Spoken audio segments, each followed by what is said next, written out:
Hello, hello. I am Mike Matthews from Legion Athletics, and this is going to be a Q&A. And that means that I have grabbed random questions that people have asked me via social media, email, blog comments, and so forth. And I'm going to answer them publicly because I think there are many other people out there who have the same questions.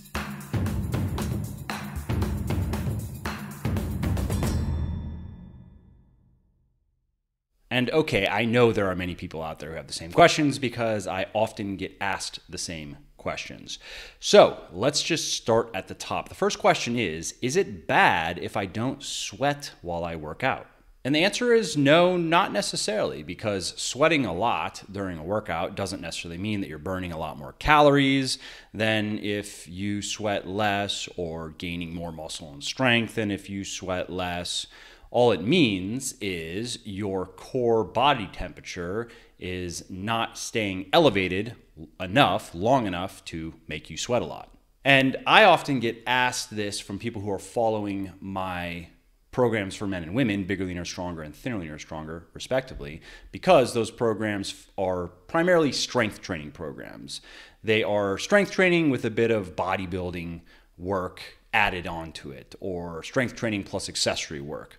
And so what that means is for most of the workouts, you are resting 2, 3, even 4 minutes if you need to, but generally let's say around 3 minutes in between your hard sets, and especially on your compound movements.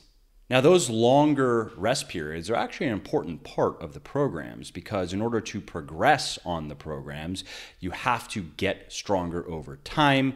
And a number of studies have shown that longer than usual, or longer rest periods than what people are used to, somewhere around 3 minutes, are superior for strength gain over time than shorter rest periods. For example, if you rested 1 minute in between each hard set on squats, you are going to progress slower than if you rested 3 minutes. And that's not surprising, of course, because if you do a hard set of, let's say, squats, regardless of the rep range, really, whether it's 4 to 6 reps or 8 to 10 or 10 to 12 reps or anywhere in between, and then rest 1 minute, chances are after that minute, your heart rate is still going to be elevated. You're still going to feel a bit winded, a bit gassed. You're not going to feel fully ready for that next set. Now, of course, you can just go do the next set after a minute of rest, but your performance on that next set is not going to be as good as it would be if you had rested another couple minutes. At least 2 minutes, but probably better would be closer to 3 minutes on heavy squats. So coming back to sweating, when you are resting 2, 3, maybe even 4 minutes sometimes in between the hard sets of your workouts, and if that type of training comprises most of your workouts, don't be surprised if you don't sweat all that much during your workouts. Like, I would say I am a moderate sweater. I don't get super sweaty regardless of whatever I do, but I don't sweat very little either. Like, I will sweat a fair amount during cardio, for example, especially high intensity interval training. And I don't sweat very much during any of my workouts. And that's always been the case. Even in the past, when I was training even a bit harder than I'm training now, both in terms of volume and intensity, I would get fairly sweaty on my squat and pull days. Not grossly sweaty, but those were definitely my sweatiest workouts. However, I wouldn't sweat all that much on any of my upper body days. Something else to keep in mind regarding sweating and exercise is you will tend to sweat less as you get deeper into a cut and as your metabolism adapts more and more, as you experience more and more metabolic adaptation, not damage, but just adaptation, where your body is trying to erase the calorie deficit. It's fighting back against your weight loss efforts. And one of the ways that it does that is it gets stingy with energy burning. So it is common for people who have been cutting for a bit, and especially people who are getting very lean. And so they're at a point where they're pretty lean, but they have quite a bit more to go. Like, for example, somebody preparing for naturally preparing for a bodybuilding show. It's common that when they get deeper into their cuts and they already have a quite low body fat percentage, but they still have more fat to lose, they will sweat very little during their workouts. Their body temperature will generally be lower. It's harder to get a pump during workouts. And while you or even I are not going to experience those things as severely as someone prepping for naturally prepping for a bodybuilding show, of course, because we're never going to get as lean as those people, because it's just completely unnecessary and impractical and grueling. And why do it? Like, as a guy, the only reason to suffer through what it takes to get to, let's say, 5% body fat naturally is to try to win a bodybuilding show. It's not necessary for getting likes on Instagram or anything else, and it's definitely not worth the cost. So anyway, we're not going to get hit as hard with those types of metabolic adaptations as natural bodybuilders, but I have experienced some of that in the past when I've gotten pretty lean for photo shoots. So somewhere to, let's say, around 7%. And I remember at the end of those cuts noticing less sweat when I was working out and less of a pump and feeling a little bit colder throughout the day. Okay, next question. What should I do if I struggle to maintain good form with heavier weights on accessory exercises? Now, this is a question that I get asked fairly often because in my book for men, Bigger, Leaner, Stronger, I recommend doing some 4 to 6 rep work with some isolation/accessory exercises. And the long story short here is you should be able to maintain good form working in the 4 to 6 rep range on isolation/accessory exercises like side raises, rear raises, and biceps curls. Yes, you do have to pay a bit more attention to your form, and especially as you get closer to technical failure in your hard sets, in your working sets. So if you have, let's say, 6 reps, that's what you're going to be getting in this set. Once you hit the 4th rep, this is where form tends to break down. But if you just pay special attention to your form at that point, really focus on keeping your body in the position it needs to be in and moving the weights properly, you should be able to maintain good form. And if you can't, if you find that your form really starts to fall apart on the 2nd or 3rd rep of, let's say, a 4 to 6 rep set, the weight is too heavy. You just need to go down in weight. And if you do that and then really focus on proper form, you'll probably find that those first few reps now are a lot smoother or a lot cleaner, and that things start to get rough, let's say around rep 5 or so. Now, that said, there's also nothing wrong with working in, let's say, the 6 to 8 rep range on accessory or isolation exercises, which is something that I recommend in Bigger, Leaner, Stronger, and particularly in the new 3rd edition that I've released. So for the accessory/isolation exercises, ideally what I would like people to do is to do some of the work, some of the weekly work in the 4 to 6 rep range, and then some of the weekly work in the 6 to 8 rep range.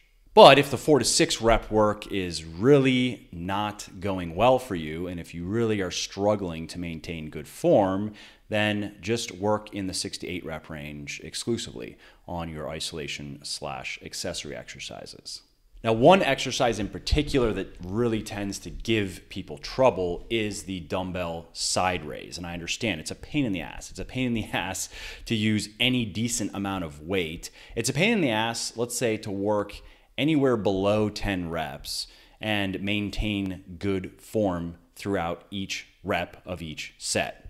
But it can be done, and this is an exercise that I've actually worked on my form a little bit recently because I didn't realize that I was getting a little bit too much hip motion on the way up, which gives you a little bit of a boost, and I didn't notice it until I was reviewing some of my training on camera because I post my workouts on social media, and you have all the form police on Instagram. But I actually agreed. I was like, yeah, it's not terrible, but there's a little bit too much motion.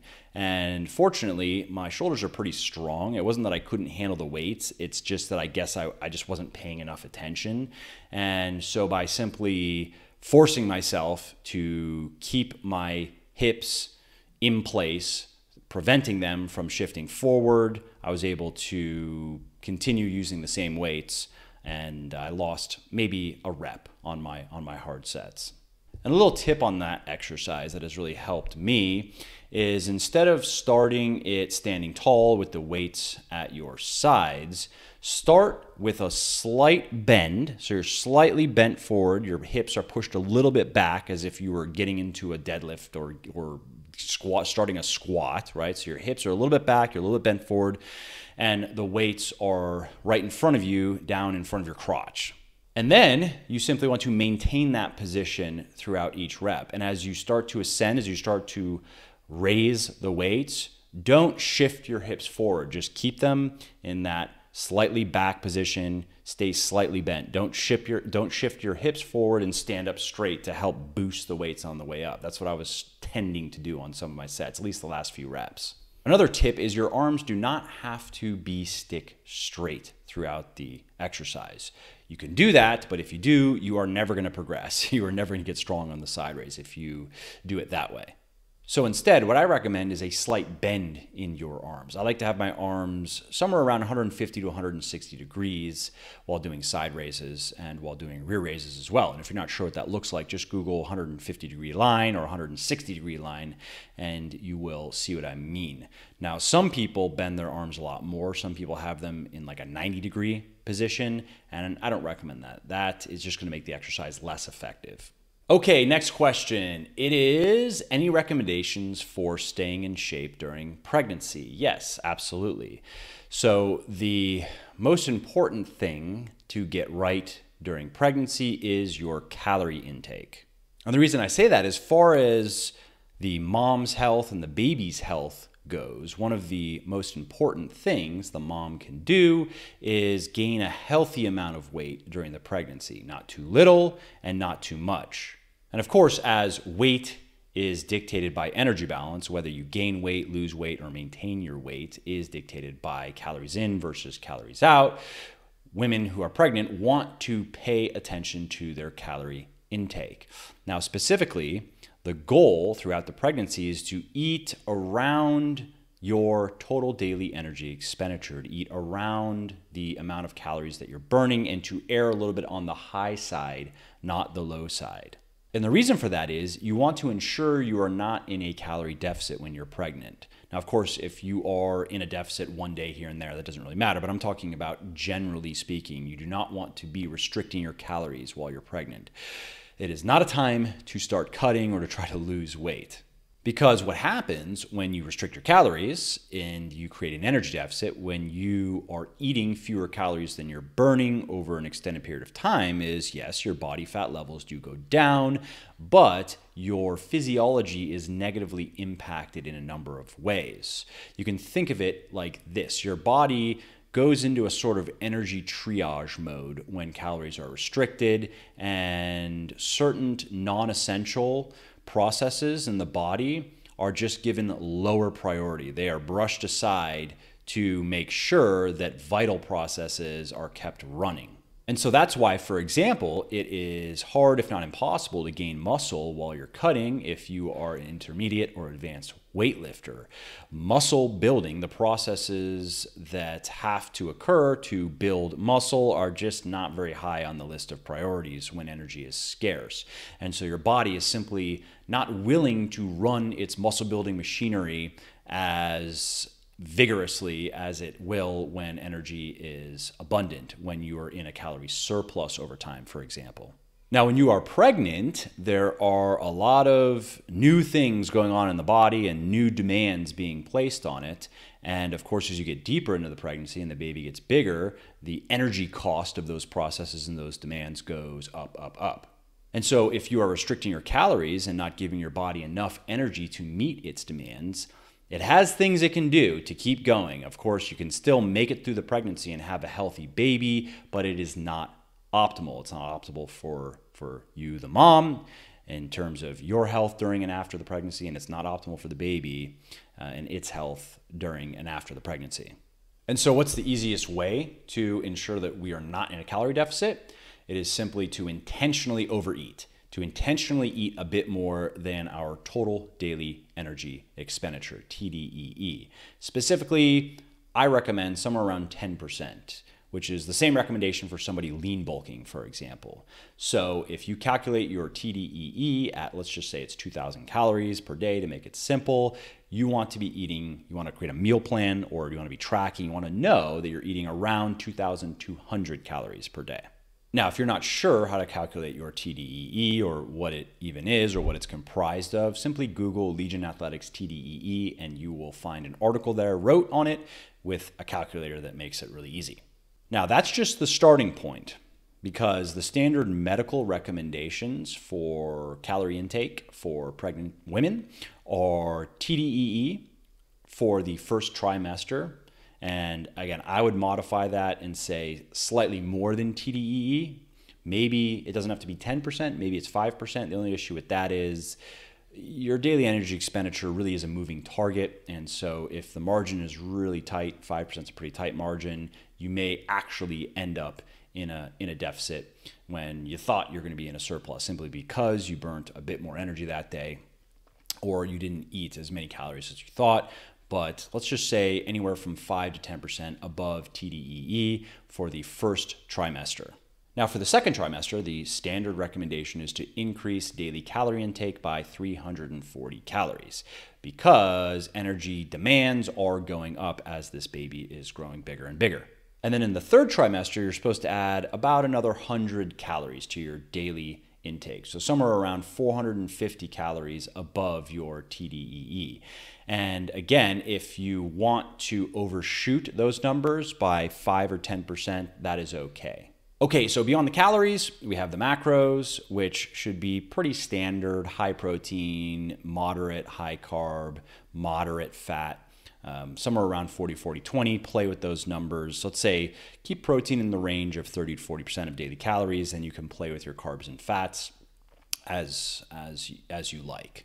And for food choices, it's really just the standard flexible, clean eating style of dieting where you're getting at least 80% of your daily calories from relatively unprocessed, highly nutritious foods. And if you want to allot up to 20% of your daily calories to quote unquote unhealthy stuff, just sugary treats, stuff that is not very nutritious, that's totally fine. And especially when you're pregnant and you have weird cravings, using those 20% of your calories every day can help keep the temptation to binge at bay. So that is diet for pregnancy. And then of course there is exercise, and this is very important as well. Research shows that just 30 minutes of exercise per day can significantly improve both the mom's and the baby's health. So I highly, highly recommend doing at least 3 to 5 workouts per week while pregnant, 30 to 60 minutes per workout. Now, as far as what to do in those workouts, I recommend that you spend about half of your weekly workout time doing cardio and about half of it doing resistance training. And as far as the cardio goes specifically, I don't recommend high intensity interval training while pregnant. You want to just do something that's at a moderate intensity, low impact, doesn't have you jerking around, like maybe it could be vigorous incline walking on the treadmill, or it could be the elliptical or recumbent bike. Those are all good options. Now, as far as the resistance training goes, you can do a lot more than you might think. You can squat while you're pregnant. You can deadlift while you're pregnant. You can do probably everything that you are currently doing in the gym. However, as you get deeper into your pregnancy, as you get deeper in like the second, moving into the third trimester, you want to start avoiding exercises that have you moving up and down. You want to start doing more and more seated stuff.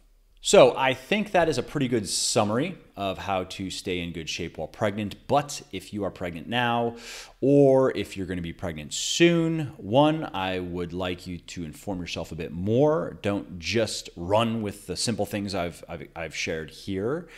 There are a couple articles over at Muscle for Life that I think you should read. So if you search for Muscle for Life Pregnancy, you'll find one that focuses more on the dietary side of things and one that focuses more on the exercise side of things. Definitely read those articles.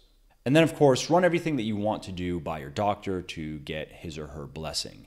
Now, I know that there aren't many doctors out there that are going to say, no, you shouldn't watch your calories, and you shouldn't eat protein, you shouldn't eat nutritious foods, and you shouldn't exercise either. But the specifics do matter. So do run the specifics by your doctor and make sure that everything makes sense for you and your situation. Okay, one more question. Do you have to train abs on a cut? The answer is no, you don't.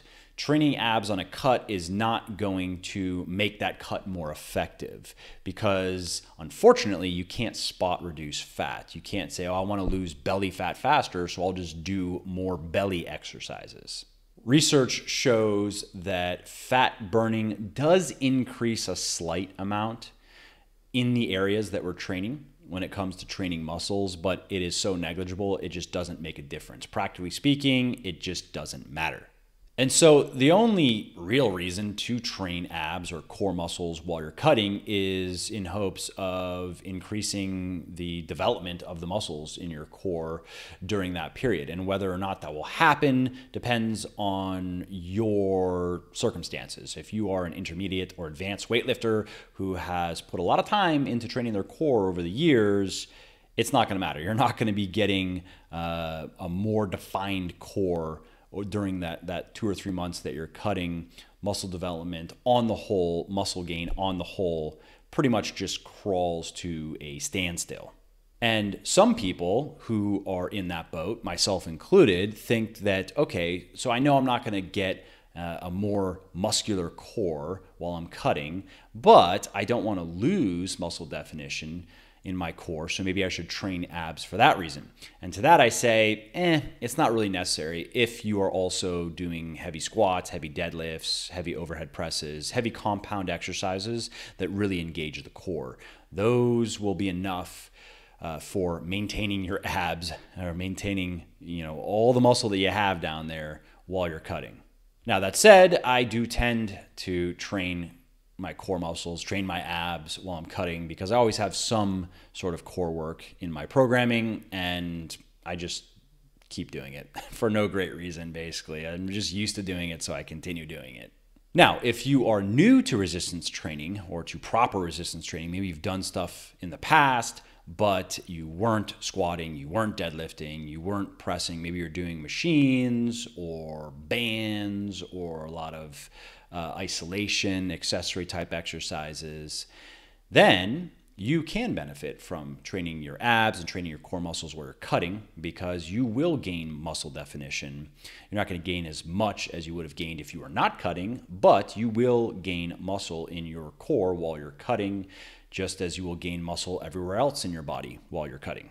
Alrighty, well, those are all the questions that I had to answer. I hope you found this little Q&A helpful, and if you did, please do give this video a like and drop a comment down below letting me know what you thought. And if you would like me to answer your question, reach out, ask me the question. And not only will I answer you, then I may answer it publicly in the next Q&A. So the best ways to get a hold of me are going to be Instagram. Muscle for Life Fitness is my handle, and email, mike@muscleforlife.com. So reach out, let me know what's on your mind. I'll do my best to help. And if your question stands out as something that I think a lot of other people would like to know as well, or if it's something that I do get asked fairly often, then I will answer it here in the next Q&A. Oh, and of course, if you like what I have to say and you want to make me happy and get notified by YouTube when my next video goes up, just click the big red subscribe button over there and then click the bell next to it. All right, well, I'll see you in the next video.